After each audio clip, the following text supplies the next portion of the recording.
De Bolognesi heredero, pones al Perú primero y te enfrentas invencible al enemigo invisible.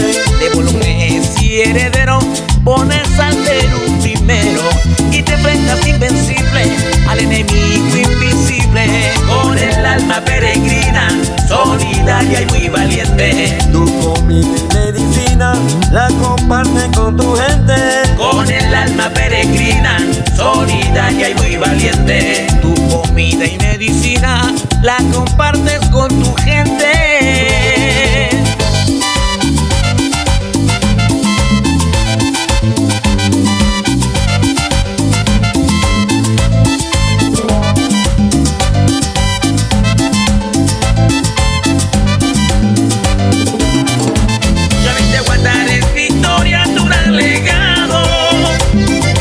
Y lo ha demostrado tu valeroso señor soldado.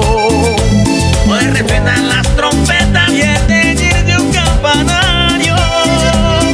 Yo amo a mi ejército en su bicentenario. Hoy resuenan las trompetas y el tañir de un campanario.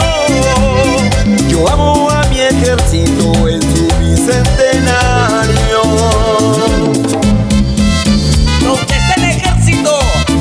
Estamos todos los peruanos.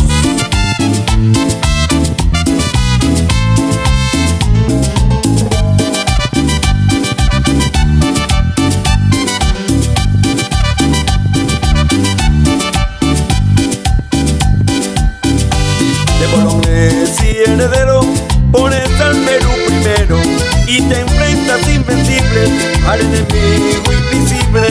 De Bolognesi heredero, pones al Perú primero y te enfrentas invencible al enemigo invisible. Con el alma peregrina, solidaria y muy valiente. Tu comida y medicina la compartes con tu gente.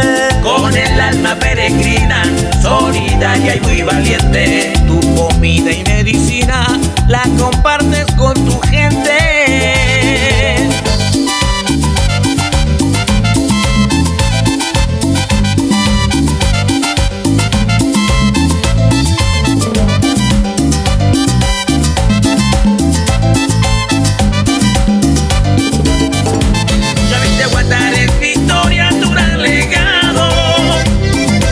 Y lo ha demostrado tu valeroso señor soldado. Hoy resuenan las trompetas y el tañir de un campanario. Yo amo a mi ejército en su bicentenario. Hoy resuenan las trompetas y el tañir de un campanario. Yo amo a mi ejército en su bicentenario.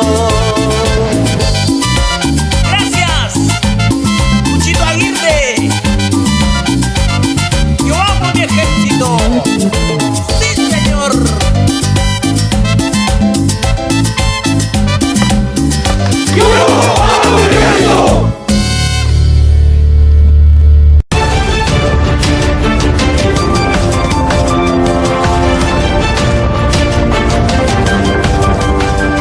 Haciendo patria, cultivando valores. Yo amo a mi ejército. Bienvenido, usted ya está en el centro de la noticia.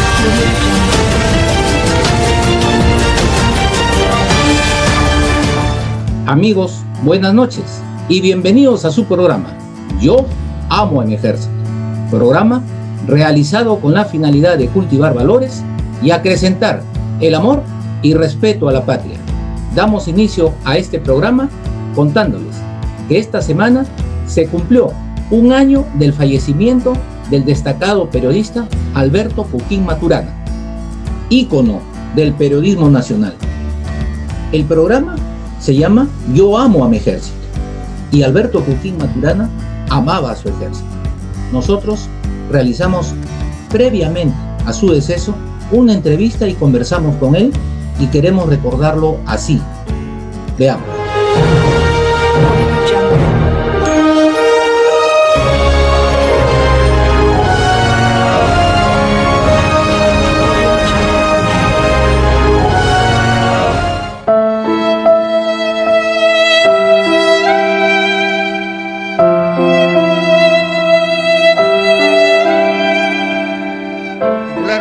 el ejército del Perú, nuestro ejército,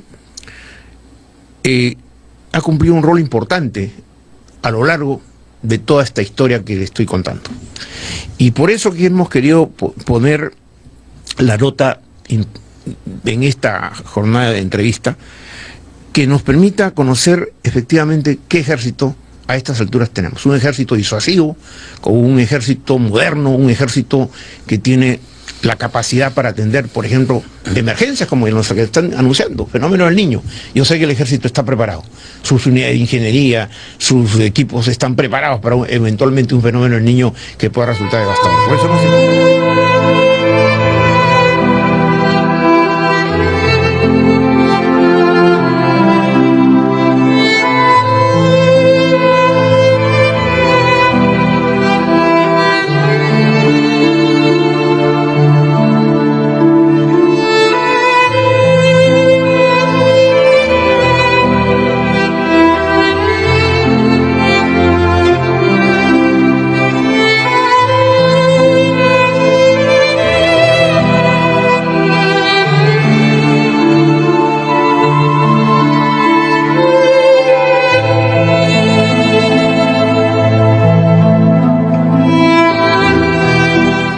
Estoy sumamente orgulloso del Ejército del Perú. Esta es una demostración de cómo, en mi caso, el gremio periodístico le hace un homenaje a estos jóvenes, estos oficiales que están dispuestos a entregar sus vidas en defensa de la patria. Alberto, acá para que quede registrado, hablaste hace un momento los valores. ¿Qué importantes son los valores? Bueno, ahora que estoy en este lecho de enfermo y agradeciendo profundamente la visita del digno representante de nuestro ejército del Perú, ejército que yo lo siento más que mi propio hogar, lo siento como parte de una vida, sin haber yo participado, digamos, como elemento al servicio de la patria para defender los intereses nacionales. Sin embargo, en los momentos históricos que yo he pasado, por ejemplo, cuando estuve en Falsa Paquilla, ¿no es cierto? Y ahí, con el presidente Belaunde y el general Rafael Ruiz Rubio, fuimos casi los primeros en llegar al PB4. Ahí tengo unas fotos que yo las considero emblemáticas. Entonces quiero decir que esto para mí significa que siempre el ejército del Perú, más allá de cualquier contingencia, será la institución más loable, más íntegra, más importante de nuestro país. Por eso, ahora temporalmente en este lecho de enfermo, las cosas son a veces difíciles, pero siempre diré, viva el ejército del Perú, viva el coronel Francisco Bolognesi, porque ellos son precisamente la institución y el personaje emblemático que nos hacen creer en los principios y los valores de nuestra patria. Muchas gracias. El soldado también que se encuentra a lo largo y ancho del territorio nacional, a ver un mensaje de Alberto Coquín, al soldado, al que está cuidando la frontera. ¿A cuántos soldados no he conocido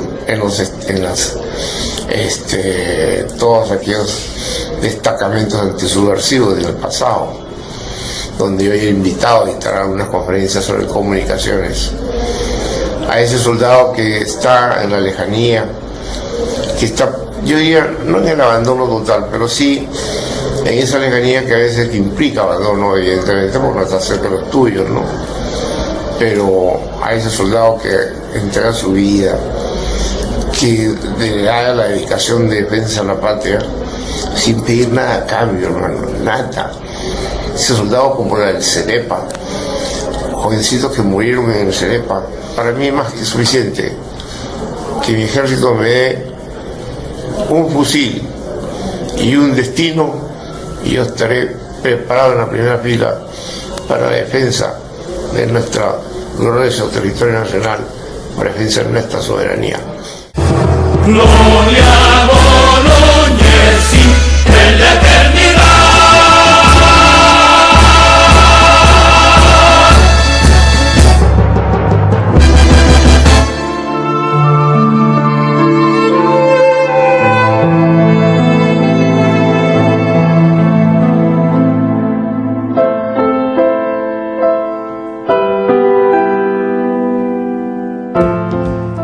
En 1995, el capitán Ejército del Perú, Luis García Rojas, y su tripulación ofrendaron su vida en defensa de la soberanía nacional durante el conflicto del Cenepa, cuando cumplían una misión de combate aéreo a bordo del helicóptero, el cual fue impactado por un proyectil enemigo.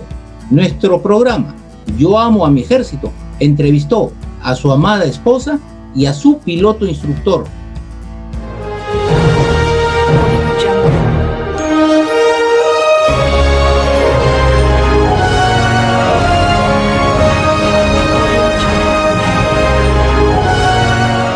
Ya estamos en enlace con la doctora Julia Panta de García, esposa de nuestro héroe nacional, el mayor Ejército del Perú, Luis García Rojas. Doctora, bienvenida a su programa Yo Amo mi Ejército. ¿Cómo está usted? Muy bien, gracias por la invitación, comandante. Doctora, ¿cuál es el legado que le deja su esposo a usted y a toda su familia y al Perú entero?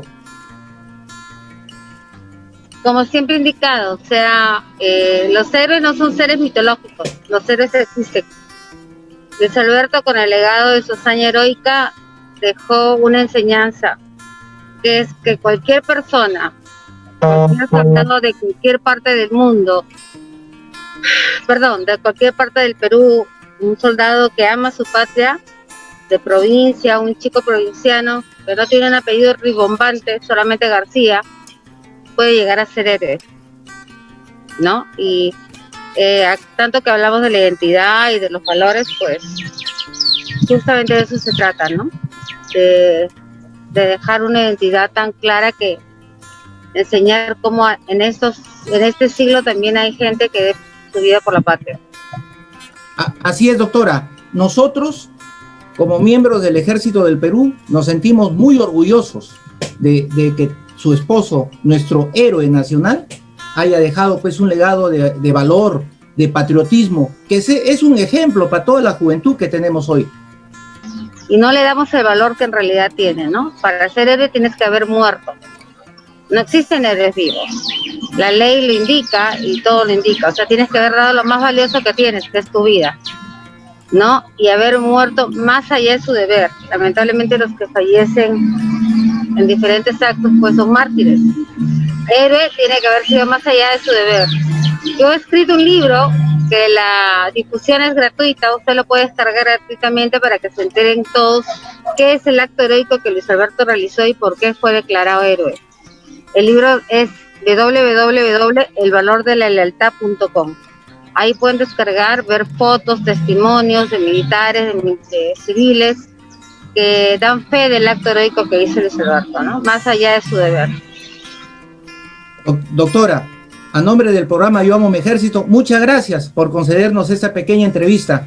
Y a 26 años de la inmolación de su esposo, las felicitaciones por tener usted en el hogar un héroe de la patria.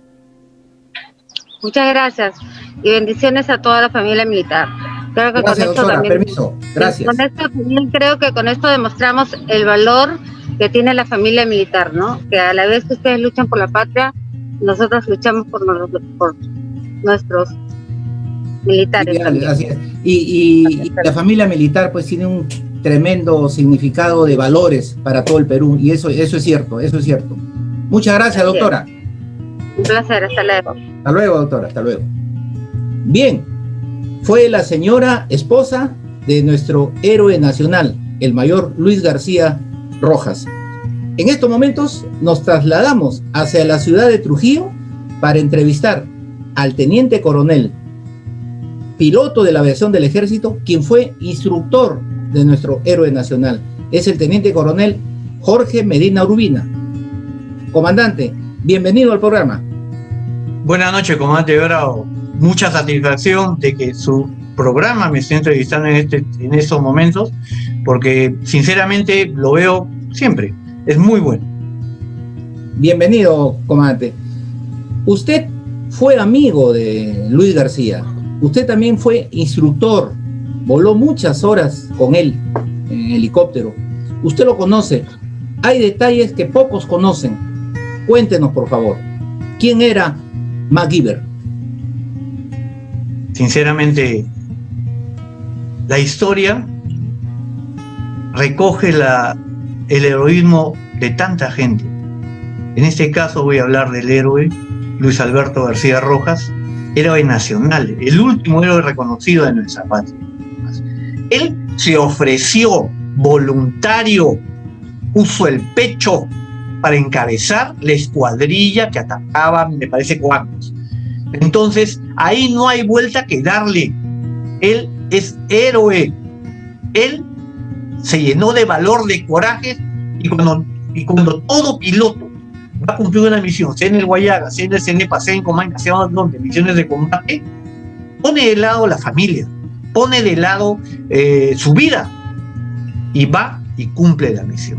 Ahí, cuando tú estás volando y tienes una misión de combate, te concentras en la misión. No interesa nada más, te olvidas de familia, te concentras en la misión y punto. Y te derriban, fatal, te derriban. En menos de 24 horas, menos que Bolognesi inclusive, él pasó a la historia, ¿cómo se llama? De esa manera. Bolognesi y Alfonso Ugarte fue de un día para otro, él no, fueron horas. Él ofrendó su vida en horas. Y así lo debe reconocer, y debe pasar a la historia, y debe estar en los libros de historia, que él fue un verdadero héroe de la aviación del ejército, de la institución, de las Fuerzas Armadas y de nuestra patria.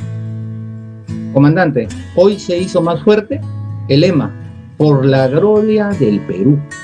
Exactamente. Por la gloria del Perú. Fíjese, es un orgullo. Ese es el lema de la aviación del ejército.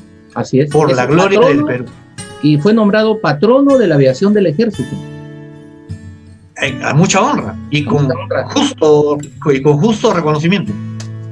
El piloto fue el comandante de aeronave, pero junto con él también cayeron otros amigos. El teniente Augusto Gutiérrez, el famoso rockero, murió también, otro de los amigos que voló muchas horas con él era Rubén de la Cruz Huarcaya, el comunicante Gutiérrez,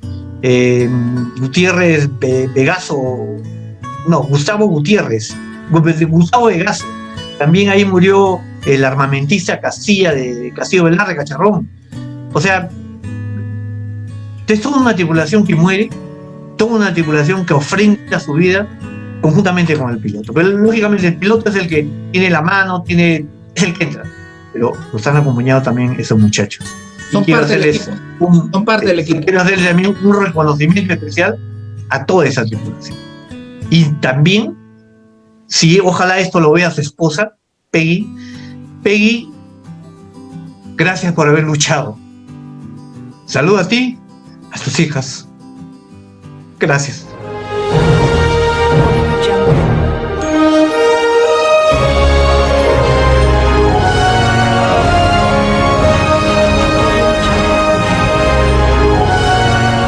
Este 24 de enero se conmemoró el 46 aniversario de la inauguración del cuartel general del Ejército, y nosotros, aplicando la tecnología comunicacional, retrocedemos 21 años atrás para entrevistar al protagonista de esa majestuosa obra arquitectónica, el general de división don Edgardo Mercado Jarrín. Veamos. General Mercado Jarrín, ¿por qué se construye el cuartel general del Ejército y qué modelos en el mundo se tomaron en cuenta para la edificación de este proyecto? Del comando del cuartel general estaban dispersos. La presencia en Vargas Machuca, que era cada día mucho más complicado, y por razones de seguridad y por razones de buscar la unidad de todos los elementos constitutivos del comando, nos vimos en la necesidad de hacer una directiva, nombrar una comisión que se encargara de estudiar y proponer, ¿no? Esta comisión técnica constituida por los arquitectos Tanaka, Mejía y entre otros Lainez viajaron especialmente a los Estados Unidos para una visita al Pentágono, a las instalaciones de la NASA y a otras instalaciones de la Academia Aérea, para, de acuerdo a las instrucciones, tomar todas las medidas que nos permitieran establecer los proyectos correspondientes, la elección del terreno y proceder a la construcción. Díganos, para la construcción del cuartel general del Ejército, ¿existía un flujo de caja en esos momentos? Lógicamente, para construir el complejo y construirlo en 14 meses, había que tener un flujo de caja suficiente, ¿no? Y había que mantener las planillas de las diferentes compañías. Habían 4 grupos de compañías construyendo simultáneamente, ¿no? Y este manejo se hizo totalmente en forma sumamente honesta, ¿no? Con la presencia de comisiones de todas las regiones para la apertura de los sobres. Pero indudablemente, si no hubiera habido un apoyo adecuado para tener disponible el dinero, la obra se hubiera paralizado, o la obra no se hubiera podido construir en el plazo requerido. ¿Qué disposiciones de importancia se dieron para la construcción del proyecto? ¿Y qué particularidades tenía el terreno? Indudablemente se dieron una serie de disposiciones y de acuerdo a las recomendaciones se adquirió el terreno que aproximadamente la dimensión del terreno el área del terreno son 949.699 metros cuadrados, ¿no? Esta área comprendía entre al norte la urbanización Mariscal Castilla, al sur la propia área de Chacarí Estanque, al oeste el río Surco y al este la carretera de circunvalación. Y esto se expropió. Se hizo un trámite correspondiente a la firma Izaga, que era dueño de todas estas zonas, ¿no? Y se pagó 6 soles metro, es decir, el costo total del terreno fue la suma de 5.698.176 soles. Mi general, cuando usted deja el comando del ejército, ¿continúan las obras?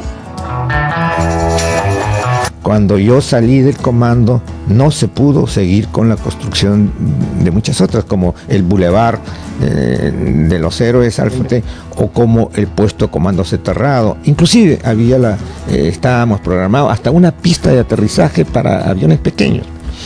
Ciertas cosas no se pudieron hacer. ¿Nos puede contar usted alguna anécdota personal, mi general? Quisiera algo personal, ¿no? Y que es casi coincidentemente con estos 25 años, ¿no? Tengo una nieta, es profesional y está en amores, ¿no? Con un muchacho.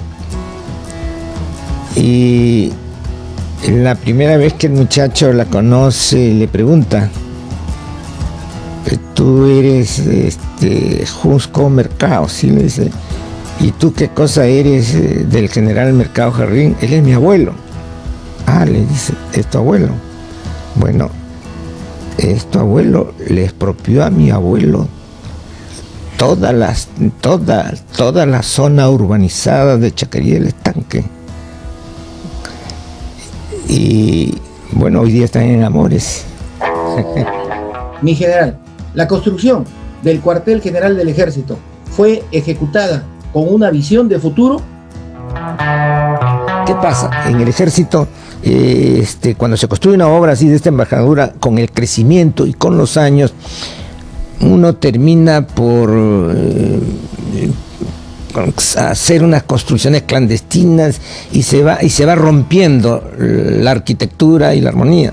Yo tengo la satisfacción de decir que las grandes pistas, las grandes áreas de circulación, todo ha sido mejorado. Se ha ampliado la plaza de armas porque era necesario, se está ampliando, hay una cancha de fulbito, se está ampliando las instalaciones deportivas, se está ampliando las zonas de parqueamiento, pero se mantiene el espíritu de la obra, se mantiene la intangibilidad de la obra, y lo que hay que evitar es la tuburización, que eso es un defecto que nosotros adolecemos. Entonces quiero también decir, ¿no?, que el mantenimiento de los jardines ha permitido que luzca el complejo con toda la belleza arquitectónica, porque se preparó todas las facilidades de agua y pozos de agua para mantener toda esta extensión, ¿no? Es decir, hubo todas las previsiones. En general, ¿de qué manera se proyectó la tecnología en la construcción del cuartel general del Ejército y quiénes fueron los protagonistas? Cuéntenos, por favor. Cuando yo era comandante general estuve en Tacna y hubo una cosa difícil en el Cusco. Yo no me podía comunicar con el Cusco. Para comunicarme con el Cusco tenía que comunicarme con Lima, y con Lima comunicarme con el Cusco. Y bueno, era una comunicación tardía. Entonces, junto con el complejo, establecimos un cambio total, de manera que el comandante general pudiera comunicarse instantáneamente con todas las guarniciones. Eso fue parte también en la zona donde están todas las antenas y todo eso. De manera que el complejo se construyó con una visión de más de 50 años, dándole el impulso de la modernidad y de la tecnología en ese momento. Fue la obra civil de mayor volumen en ese momento, y tecnológicamente fue la primera instalación donde había el video directo, la comunicación directa entre los diversos organismos del comando, y técnicamente las instalaciones, como por ejemplo la sala de comando, la sala de operaciones, el auditorio, fueron construidas con todos los adelantos tecnológicos. Yo quiero reconocer aquí que el general Bagnini fue realmente el brazo derecho, con el coronel Alosilla, que era un equipo de ingeniería que se dedicó exclusivamente a controlar y a supervisar la obra, ¿no? Y la forma honesta como se realizaron todas las licitaciones. Como parte de las celebraciones del bicentenario de nuestra independencia nacional, este 28 de enero, el CAEM presentó el libro Pensamiento del General de División José del Carmen Marín. Las ideas se exponen, no se imponen. Veamos la nota.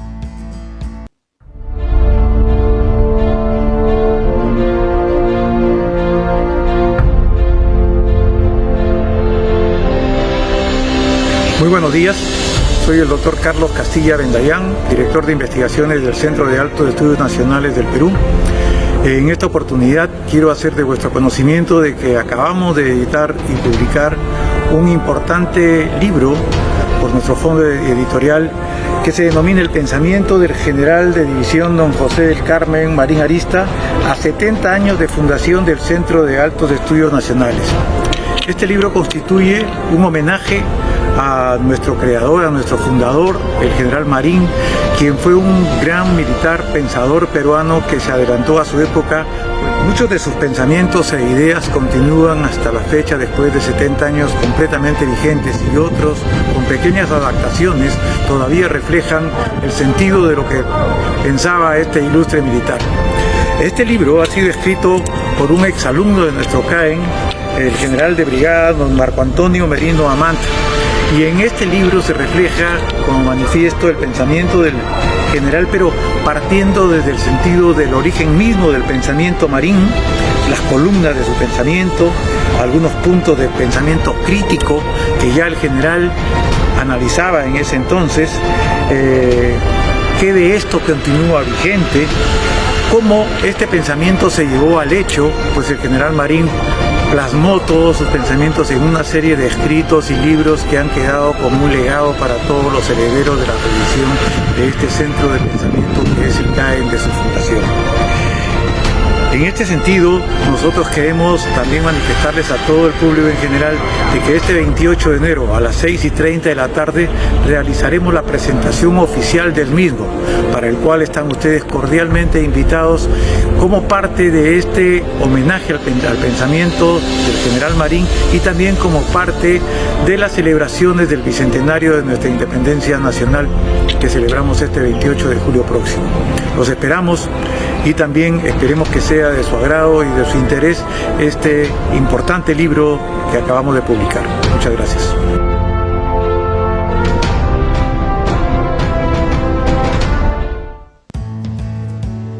Hoy inauguramos una secuencia nueva. Se denomina El rol de la prensa y su ejército. Y a través de estos programas vamos a ir convocando a una serie de periodistas que a través de los años han estado ligados a la misión y al quehacer que tiene nuestro ejército. Hoy inauguramos esta secuencia con un destacado periodista que tiene más de 35 años ejerciendo la profesión. Veamos este enlace. Amigos, buenas noches. Hoy inauguramos una secuencia denominada El rol de la prensa y su ejército. Y estamos en enlace con el destacado periodista José Mariño, hombre que ha participado en muchas batallas informativas y que tienen que ver con el ejército. Se describe como un luchador y se siente provinciano. Admite que algunas veces cuando se enoja explota, pero trata de mantenerse tranquilo. Pepe Mariño, bienvenido a este tu programa, Yo Amo a mi Ejército. ¿Cómo estás? Hola José, buenas tardes, tocayo. Gracias por la deferencia. Con esta presentación vas a asustar a algunos, creo. Eso me da pie entonces para preguntarte que en esos 35 años de periodista has cubierto una serie de informaciones ligadas al ejército del Perú. Pero hay algunas que te han marcado. Yo quisiera empezar con una, Pepe. El tema del desminado. Cuéntanos, ¿qué hay de ello? El tema del desminado fue una tarea muy importante y que cerró en lo personal y profesional un ciclo de lo que significó y de lo que fue el conflicto del CENEPA. Tuve el privilegio, tuve el honor de ser el único periodista de participar en una etapa breve, pero etapa importante, del desminado en la cordillera del Cóndor, y ahí trabajé precisamente con él, en ese entonces, si mal no recuerdo, era coronel Aldo Clavo Peralta, que estaba al mando, ahora general, claro, en ese tiempo creo que era coronel. Él estaba al mando del grupo de hombres que, encargados de desminar la frontera, que lo hicieron perfectamente, sin ninguna baja, un trabajo muy arriesgado que documenté en un informe para Panorama y para 24 Horas y Buenos Días Perú en ese entonces. También tuviste participación en la colocación de los hitos y, si no me equivoco, en la formalización del hito de Lagartococha. ¿Estoy bien? Exacto, sí, en Cusumasa, Ubunza, Yaupi, Santiago, ¿no? Que también era un tema llegar, porque es una zona inhóspita, es una zona amazónica. Fue un viaje de varios días, a bordo de Antonov, a bordo de helicópteros, sobrevolar la selva, porque se abrió un claro en medio de la espesura de la selva para que los helicópteros pudieran descender y además transportar los equipos. Tú estuviste ahí, yo lo recuerdo muy bien. Y en aquel año, el año 97-98, no teníamos la tecnología que hay ahora. Me acuerdo que en esa parte de que tú estabas instalando tus equipos, yo me acerco y converso contigo y te doy una frase que un poquito que ya se ha hecho popular en el programa: ¿se cumple la misión o se muere en el intento? Si no, no regresamos. Y tú me dices, tienes toda la razón. ¿Para qué vamos a regresar? Y salió la señal en vivo. Salió la señal en vivo y en tiempo real, ¿no? Porque no era que grababas y luego emitías la señal para enviarla a los noticieros, no, fue en tiempo real la transmisión.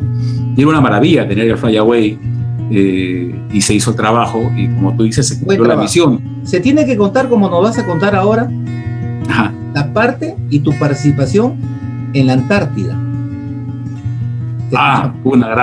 Una gran experiencia, viajamos, no en el Humboldt desde Lima, sino viajamos a Santiago vía aérea, luego viajamos a Punta Arenas, y en Punta Arenas fuimos en avión hasta la base chilena en la Antártida, y es ahí donde abordamos el Humboldt para irnos hacia la base peruana antártica Machu Picchu. Ahí estaba el ejército, ¿no? Ahí estaba el ejército. Estaba el ejército, claro, era un conjunto había una serie de instituciones públicas, entre ellas, por cierto, el ejército, porque era una misión, digamos, mixta, demandaba mucho esfuerzo, y además es investigación, el BIC Humboldt, ¿no? Buque de investigación.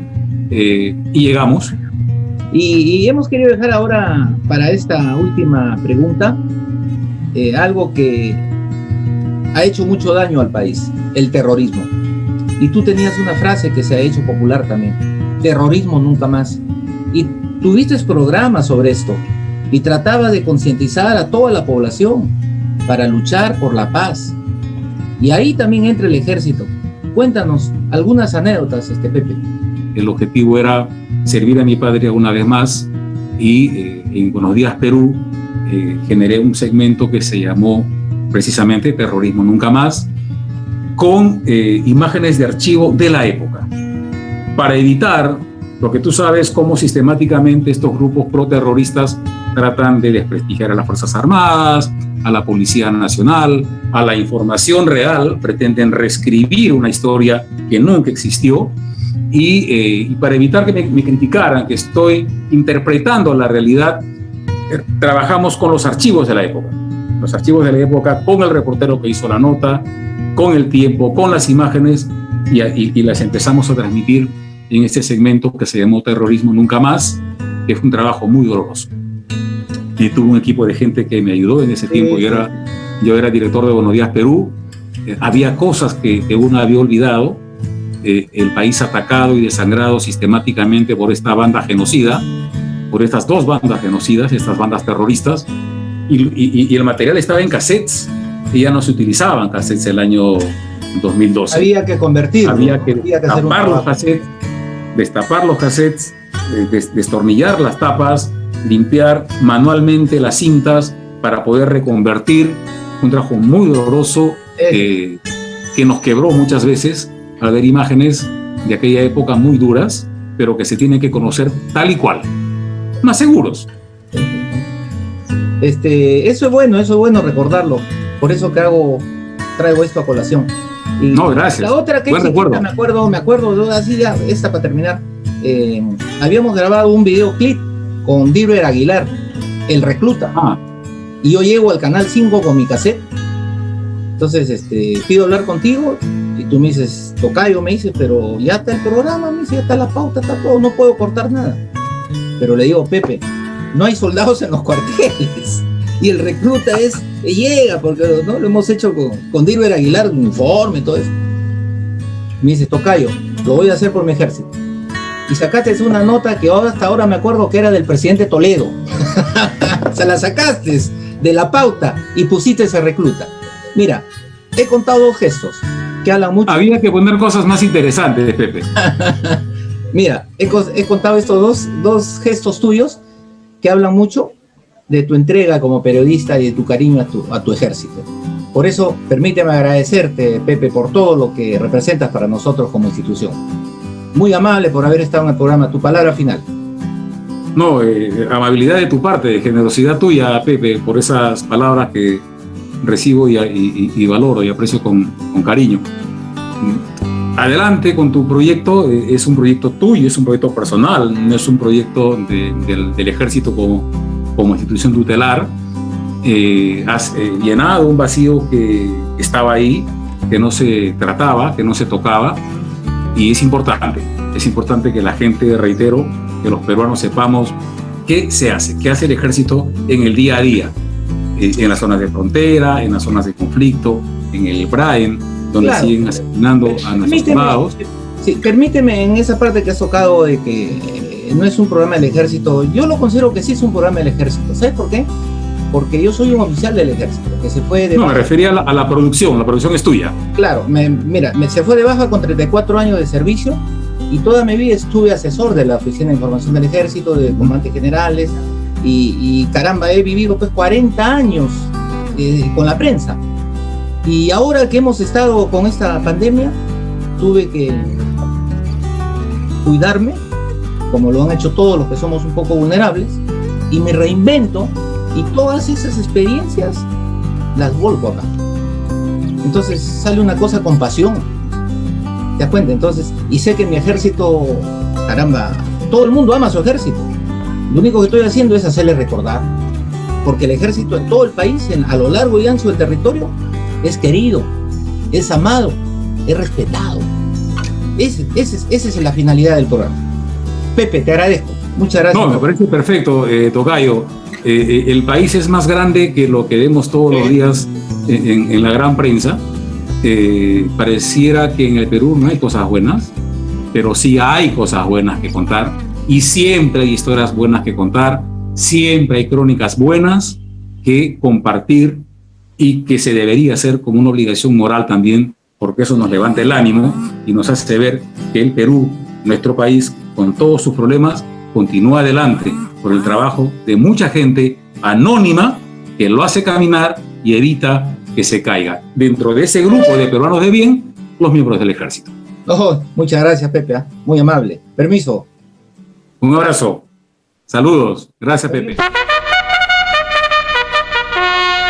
Miguel Grau, valiente peruano. Colegio y Academia Militarizado. Almirante Miguel Grau, el caballero, líder en la región. Comunica el inicio al proceso de admisión 2021-1 y la inscripción para las vacaciones útiles en los niveles de inicial, primaria y secundaria. Les brindamos una alta formación académica, personal social, artístico-cultural, físico-corporal y cívico-militar. Convenios institucionales, ambientes adecuados para una buena preparación, amplia experiencia en la preparación a la carrera policial o militar, con exitosos resultados año tras año, a través de nuestros ingresantes en los primeros lugares, en las escuelas de oficiales y suboficiales de la Policía Nacional del Perú y Fuerzas Armadas, reconocidos y premiados como el mejor colegio y academia militarizado. Informes e inscripciones: Avenida Gran Chaví 326, Nigrubamba, Huaraz. Teléfono 231007, celular 943-940095. Colegio y Academia Militarizado. Almirante Miguel Grau, el caballero. Más que un colegio, una forma de vivir. Doctor Miguel Vergara Tinoco, director general. Teniente Ejército Peruano Junior Vergara Cano, coordinador general de disciplina y orientación.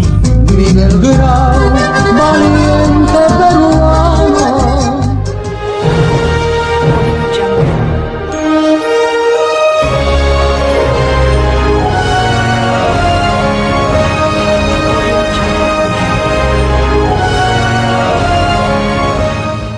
En nuestra secuencia, Familia Militar, Forjando Valores, la belleza llega a nuestro programa.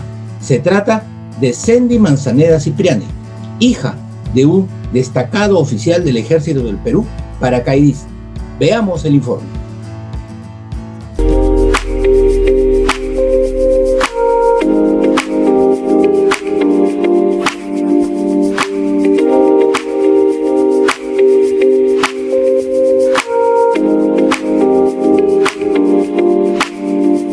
¿Sabías que de acuerdo a encuestas realizadas, el peruano promedio lee menos de un libro al año?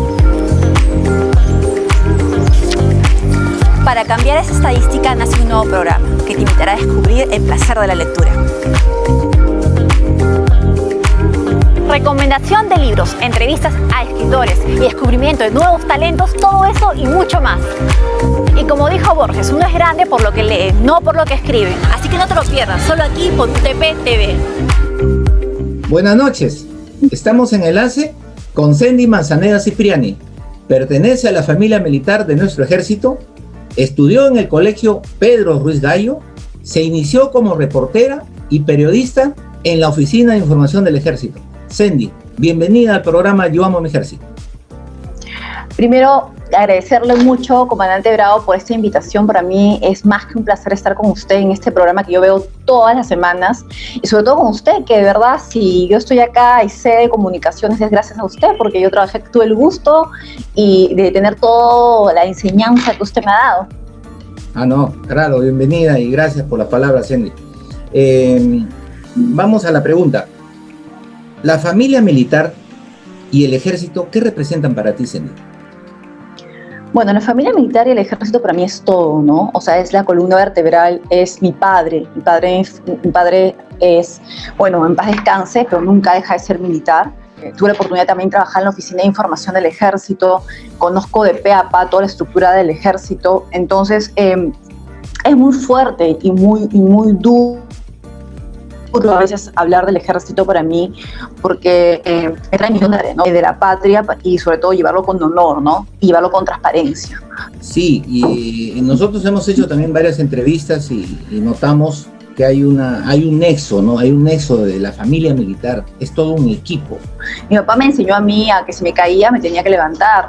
O sea, es diferente cuando tal vez un papá es civil, ¿no? Te limpia, te seca las lágrimas. Mi papá no, mi papá me decía levántate y sube a la bicicleta nuevamente o sigue de frente. Mi papá me educaba muy al estilo militar, ¿no? Me levantaba a las 5 de la mañana, hacíamos deporte, o sea, siendo yo la hija mujer, la hija mayor, ¿no? Entonces yo creo que eso ha hecho que yo realmente pueda tener un espíritu bastante fuerte y bastante digamos, disciplinado, ¿no? Yo me he sabido adaptar a varias circunstancias en general.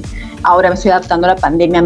Creo que como todos hemos sido resilientes en la situación que nos está pasando, pero yo creo que sin las enseñanzas de mi papá, y obviamente con una mujer tan extraordinaria como ha sido mi madre, y como creo que son todas las esposas de militares, no hubiera sido, yo creo que capaz de poder haber criado dos hijos que bien son profesionales y ciudadanos de bien, ¿no? Mi hermano es médico cirujano, a mí me está yendo muy bien en todo el tema de comunicaciones. Entonces sí, yo creo que expandimos y llevamos muy bien el nombre y decidió de ser familia militar, ¿no? Cindy, yo tuve la suerte de conocer a tu padre. Tu padre se caracterizó en el ejército por ser un extraordinario paracaidista, instructor de instructores. Todos lo reconocen. Todos en el ejército reconocen a tu padre. Es casi uno de los fundadores de la escuela de paracaidistas. Y también lo conozco en la faceta cuando fue director del colegio Emilio Soller. Es un colegio que se llevaba todos los años los gallardetes de eficiencia por la disciplina que imponía tu padre como director. ¿Qué nos dices de eso? Tú eras pequeña. Sí, claro, yo era pequeña en la época de Soller, pues estudiaba al costado, que era el Pedro Ruiz Gallo, ¿no? La última reunión que hubo en Soller, una promoción que llevaba el nombre de mi papá, yo no podía cantar el himno del Soller, se me caían las lágrimas, yo no podía decir ni siquiera el lema del Soller, porque es más, simplemente el hecho de hablarlo a mí me es muy sensible, ¿no? Mi papá cambió ese colegio en un 360 total, ¿no? Sí. Un antes y después de ese colegio, gracias a mi papá, y la gente que está ahí lo recuerda, es impresionante. Yo he trabajado como gerente general en una empresa y se me acercó alguien de seguridad diciéndome, usted es la hija del comandante Manzaneda.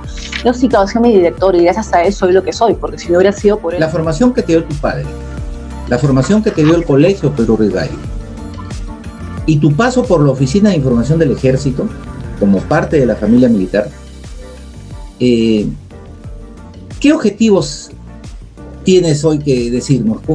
¿Cuáles son tus retos, tus metas que has logrado hasta el momento? Cuéntanos. Yo he aprendido en general, a ver, si me puede decir, la enseñanza que yo tengo es de mi padre, sí es cierto, y la de la Oficina de Información no es de la Oficina de Información. A mí usted me ha enseñado lo que yo sé, la vehemencia, porque yo he trabajado con usted desde que yo era practicante hasta casi graduarme. Entonces, si usted me pregunta de instituciones, yo no hablo de instituciones en este caso, yo hablo de personajes, hablo de hombres que causan, que ponen un sello en la vida de una persona. Entonces, en ese caso, mi padre, obviamente, y en el caso de la Oficina de Información del Ejército, usted ayudó a enseñarme muchas cosas.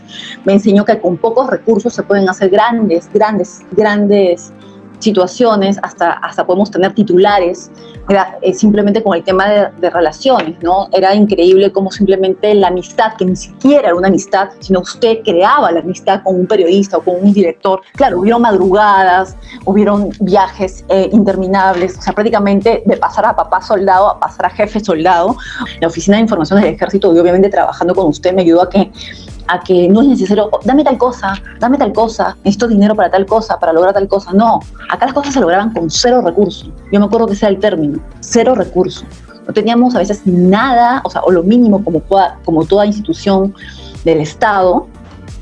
Esto es institución pública, no teníamos recursos, pero lo lográbamos. Lo logramos mediante, logró grabar con los Yaipen, con Dilbel Aguilar. Cuando no conseguía algo me lo terminaba chantando a mí para que yo lo haga. Grabamos en la Escuela Militar de Chorrillos, me acuerdo, grabábamos spot. Los spots lo ponía en pauta gratis, porque tenía amistades y lo ponían gratis, cosa que podía haber costado millones y millones de dólares, usted lo conseguía gratis. Entonces, si me pregunta, claro que yo también he terminado teniendo ese perfil, ¿no? O sea, no voy a lograr capaz cosas tan extraordinarias como les ha logrado usted, pero sí tengo ese perfil, ¿no? Mientras que tengas al menos una línea donde poder llegar, ahí sigue adelante. Eso es lo que usted me enseñó. Sí, se cumple la misión o se muere en el intento, era literalmente, claro, yo me acuerdo claramente, se cumplía. Sí, claro, se cumplía. Ahora, permíteme hacerte una pregunta. Tú eres una mujer exitosa. Gracias. Eres relacionista pública, has estado en diferentes universidades, has estudiado marketing y eso te ha llevado a que hagas y seas una autora de unos libros. Unos libros que me acuerdo son, si no me equivoco, Las Pecadoras, que es tu primer libro, claro, que lanzaste. Las Pecadoras también vamos al cielo. Las Pecadoras, y el otro es El Placer de Estar Dentro. Que se lanzó el año pasado. El año pasado. Permíteme preguntarte, ¿son relatos eróticos sacados de la vida misma o es ficción, Sandy? No se preocupe por la pregunta me la ha hecho Beto Ortiz, me la han hecho en todos los canales. Sí, o sea, obviamente, doctor coronel,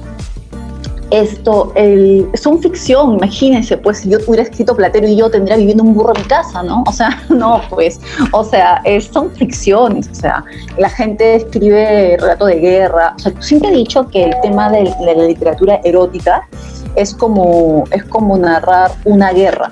Hay literatura histórica, hay literatura de todo tipo. En este caso, la literatura erótica lo que hace es narrar una guerra, pero en otro campo, ¿no? En una habitación. La descripción es súper interesante. Ahora me pregunta por qué escribo sobre eso. Obviamente, a tener un familiar militar, un papá militar, a tener un tío religioso y tener familia súper chapada a la antigua, y eso es un tema que sí es importante reconocer dentro de la familia militar. Hay temas que no se hablan, bueno, eso era antes, no sé cómo será ahora, ¿no? Hay temas que no se hablan, la familia militar son tabú, ¿no? Son tabús y temas de que, peor aún, cuando eres entonces, falleció mi papá, siempre tuve la vena de escribir y no pensé que iba a terminar escribiendo sobre ese punto, ¿no? Al final me invitaron a escribir y de verdad me ha ido muy bien. Sandy, fue un éxito, tus 2 libros han sido un éxito. Sí, es que no hay... No, tú vas a buscar y no encuentras. ¿Te has dado cuenta de ese nivel que alcanzaste con esos 2 libros? Me sorprendí. O sea, cuando a veces viene gente a decirme, tú eres, o alguien me dice, oye, o alguien me ha pasado, tú trabajas con ella, sí, oye, ¿me puedes firmar mi libro? Entonces, son esas pequeñas satisfacciones, tomando en cuenta que el país no es un país que lee mucho, seamos sinceros, o sea, no es un país. Pero el peruano le gusta leer lo prohibido, y para escribir lo prohibido estoy yo. Eso es lo que a mí me gusta. Levantar esa, no sé si morbosidad, pero sí puede ser el término contactarme con el lector. Es eso. Así se llega a ver, claro. Eso. Se contacta con el lector, claro. Y además es una alternativa que cada uno tiene que elegir. Exactamente, si quieres leerlo, lo lees. Si quieres leerlo solo, lo lees solo. Si quieres leerlo con tu pareja, lo vas a disfrutar mejor. Si quieres así, eso depende de ti. Está para todo. Muy bien. Permíteme decirme la satisfacción que siento de haberte tenido pues en este staff, este pool de la Oficina de Información, en una época dorada, en una época muy buena, como lo es hoy también, y disfrutar de tus éxitos, porque para uno que ha trabajado contigo y que ver que ahora tú eres full éxito donde vas, estás logrando tus objetivos, eres una integrante de la familia militar del ejército, y para nosotros nos da una tremenda satisfacción y ha sido un motivo más que suficiente para poder invitarte al programa. Gracias, coronel. Te quiero agradecer por ese gesto de aceptarnos la entrevista y contarnos facetas que no muy pocos conocen. Tu mensaje final, Sendy. Yo quiero agradecer mucho el espacio, lo veo todas las semanas. Congratulo que realmente haya personas como usted que resaltan la institución por medio de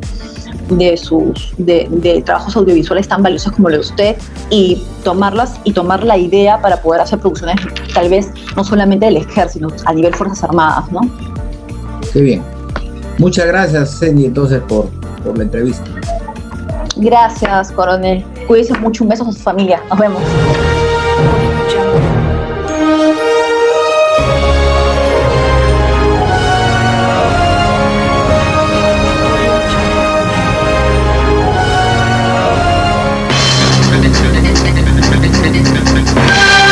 Estás viendo Panamericana, televisión peruana para el mundo.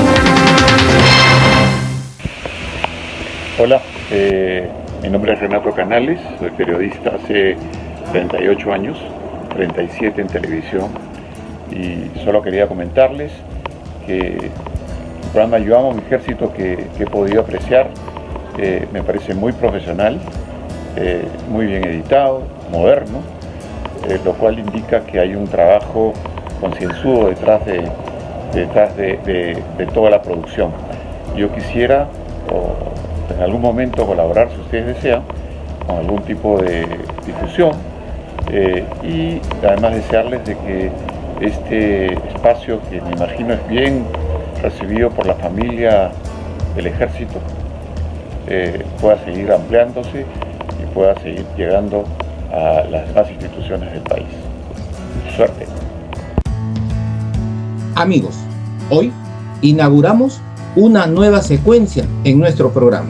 Se trata de la secuencia El Ejército Solidario, y nos remontamos al año 2010 para contar la primera historia de esta secuencia. Veamos. Nos encontramos en el aeropuerto Velasco Astete de la ciudad del Cusco, a punto de abordar un helicóptero del Ejército del Perú que nos conducirá a la localidad de Machu Picchu, donde nuestros soldados pertenecientes a la 5ª Brigada de Montaña realizan su trabajo de evacuación de turistas nacionales y extranjeros. ¡Todos felices! ¡Todos contentos! ¡Todos! Vamos a continuar con la evacuación de lo que son turistas y personal de la zona que se encuentra allá en Aguascalientes, los que han sido afectados por estas lluvias, como todos nosotros sabemos.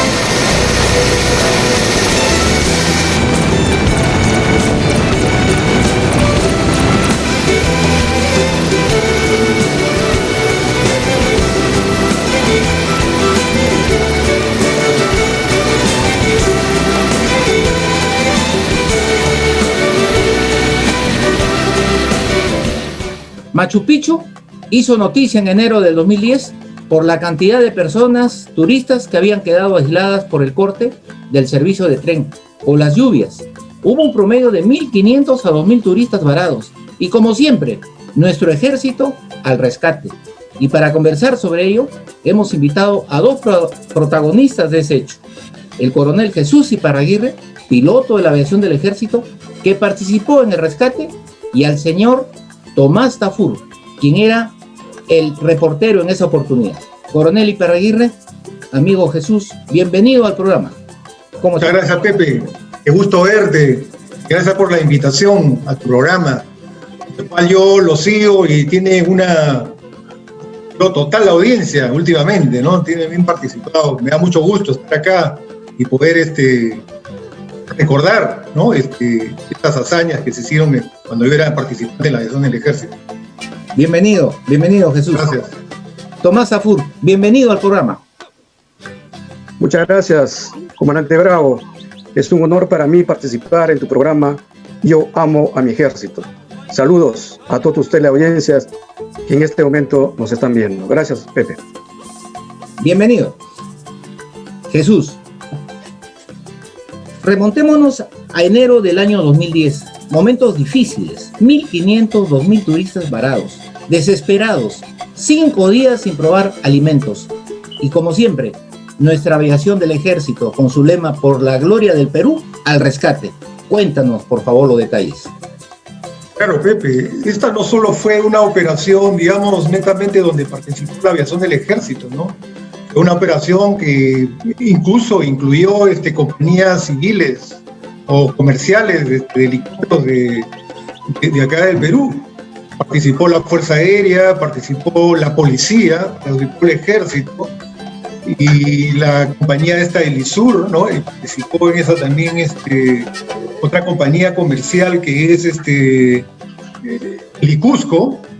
Entonces fuimos convocados como parte del ejército para poder salvar a nuestros hermanos, tanto turistas nacionales y extranjeros, que estaban varados acá en aguas calientes, ¿no?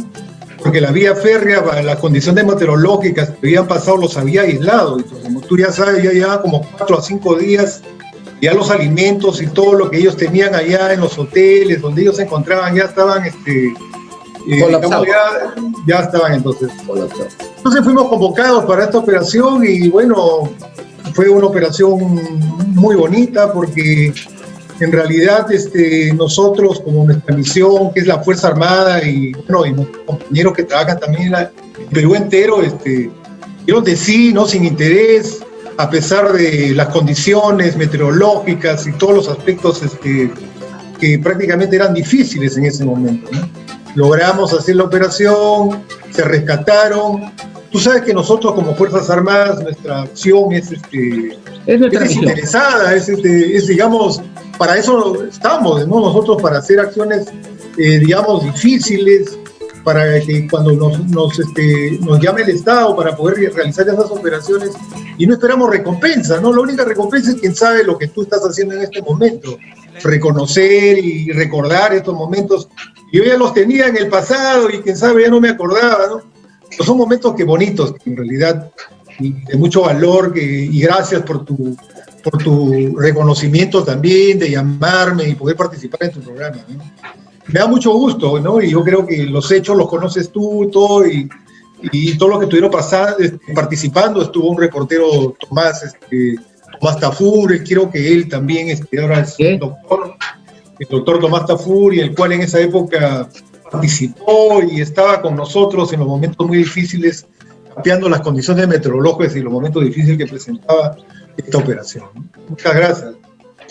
Y hacia Tomás nos dirigimos justamente para preguntarte, tú eras el reportero, claro, el piloto está tenso con su nave, ¿no? Está piloteando su helicóptero, pero el reportero se está ganando con todo. El reportero está por toda la ventana mirando todo lo que acontece. Cuéntanos esas historias, por favor, Tomás. Gracias, Pepe. Me remonto al enero del año 2010.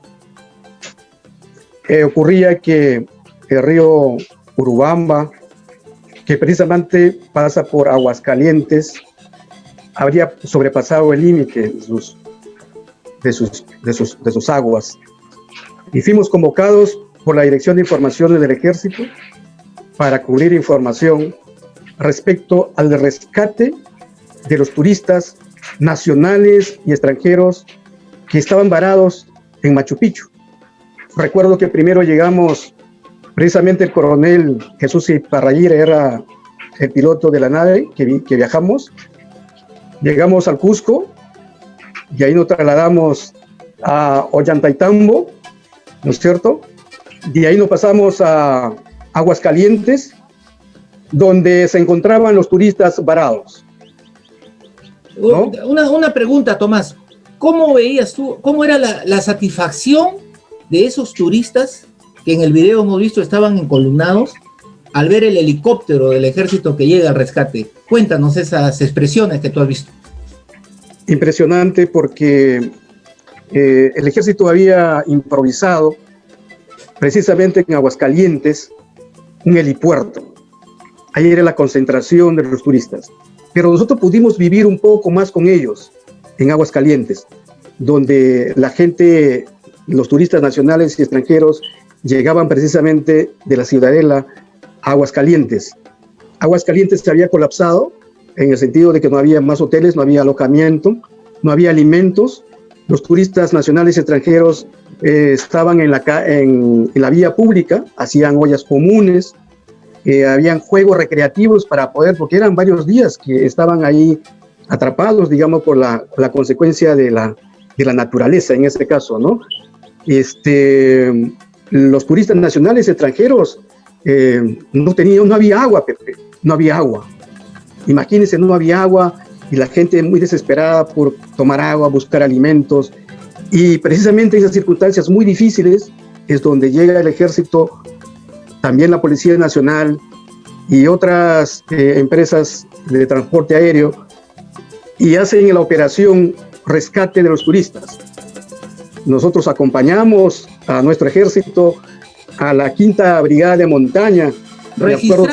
Tú eras el que registraste esas famosas imágenes, ¿no? Así es, ahí estuvimos registrando las imágenes. Los helicópteros salían, entraban y salían, ¿no es cierto? Y ver la felicidad de los turistas al subir a un helicóptero del ejército nos satisfacía plenamente, porque sabíamos que estábamos cumpliendo una labor importante. El ejército, como siempre, en los lugares más inhóspitos y en los lugares donde el pueblo lo necesita. Así es. Un ejército solidario. Así es. Un ejército solidario. Jesús, ¿te acuerdas más o menos cuántos vuelos habrán hecho ustedes entre sacar los turistas y llevarlos a Aguascalientes y retornar? ¿Tienes alguna idea? Mira, contábamos con aproximadamente unas 9 aeronaves, 8 a 9 aeronaves, tanto del ejército, como te decía, de la Fuerza Aérea, de la policía y, bueno, helicópteros también de empresas comerciales. Y aproximadamente esta operación se realizó en 3 días, ¿no? Aproximadamente al día 1 de ese lugar hacía pues un promedio de 10 a 12 entradas, ¿no? O sea, por cada helicóptero. Y evacuaba pues una cantidad, un promedio de 25, el máximo que podíamos aquí, de ahí por la altura, de 25 personas, ¿no? Y las trasladábamos a Ollantaytambo. Loable labor. Loable labor. Sí, una loable labor. Solidaria más que todo. Sí, porque hubo presencia del Estado muy preocupado, pues digamos, con el mismo ministro, tuvo la participación del Comando Conjunto, era una operación de Comando Conjunto, donde está nuestro querido general Pochi Contreras, y también está nuestro general Paula Silva, ¿no? Conjuntamente con el ministro Martín Pérez. Fue una operación grande, bonita, ¿no? Interesante. Muy reconocida. Se vio, digamos, la intervención del Estado a través de sus Fuerzas Armadas, ¿no? Muy reconocida. Y quedó mundialmente registrado esto, porque, digamos, el turismo en el Perú, tú sabes, Machu Picchu es conocido a nivel mundial.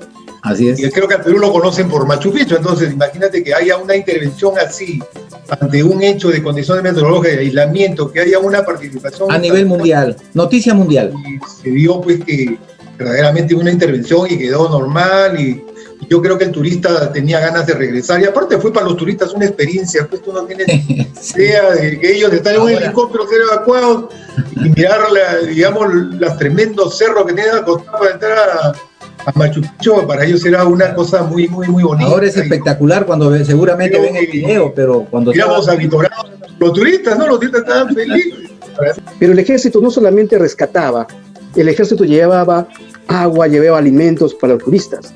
Ese era lo más importante, que me parece, porque la gente no tenía que comer, que tomar, y el ejército hacía su labor solidaria, y eso me parece impactante. y ver también a las personas de la tercera edad, ¿no?, ingresando a un helicóptero. Pero hay algo importante. Pero hay algo importante. Los turistas que llegaron al Cusco se fueron a Machu Picchu, conocieron Machu Picchu, pero nunca pensaron que iban a regresar en helicóptero al Cusco, ¿verdad? Y eso precisamente lo hicieron a través del ejército, a través de sus helicópteros. Y vuelo a todo costo, gratis. O sea, no les costó nada esa aventura. Fue una intervención del Estado, claro. Bueno, miren,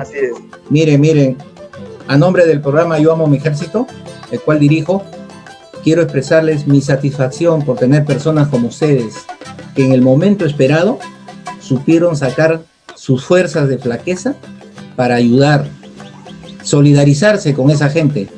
Y hoy los tenemos acá presentes para que nos los cuenten. Muchas gracias, Jesús. Muchas gracias, Tomás. Gracias. Por ese gesto de habernos aceptado la entrevista. No, un honor.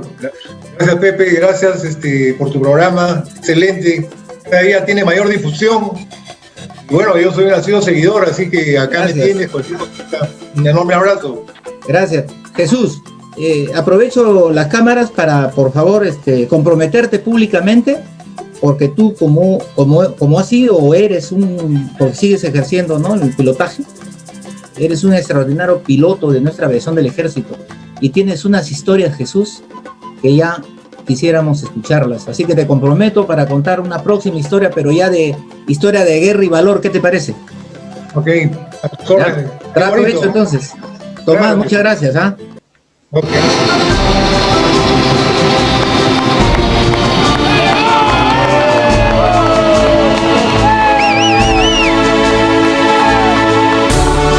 Bueno, agradecerles al Ejército de Perú. Hoy fuimos evacuadas, estamos sanas y salvas llegando aquí a Cusco. Estamos muy contentas, el viaje estuvo muy bien y estamos todas bien.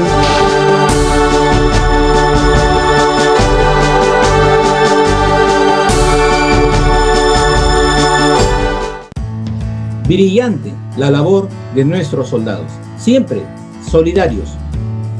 De esta manera, hemos llegado a la finalización de su programa Yo Amo a Mi Ejército, esperando que haya sido de su completo agrado. Nos volvemos a encontrar la próxima semana, si Dios lo permite. Y no se olviden, se cumple la misión o se muere en el intento.